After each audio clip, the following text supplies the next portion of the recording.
ramai yang request lemang bodong, lemang bodong, lemang bodong. Okey, macam ni lah.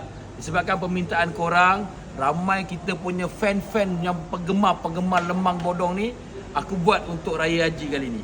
Raya Haji 6, 7, 8 hari bulan. Aku buat seawal pukul 7 pagi. Tapi untuk kali ni, bodong ada bagi tahu aku kos.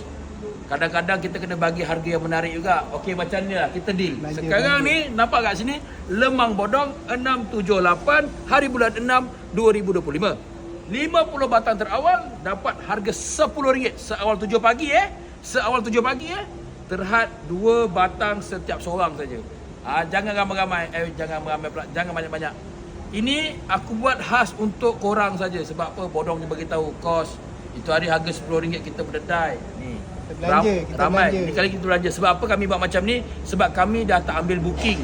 Kami yang walk-in sahaja dapat harga istimewa. Ini mungkin 50 batang.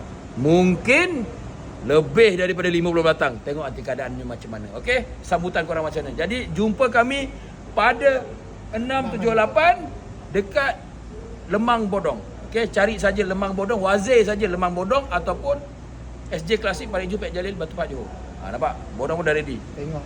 Oh, Follow, yang penting follow. Kau lagi nikah apa? Ambil ni. Ambil apa? Anugerah. Ambil anugerah.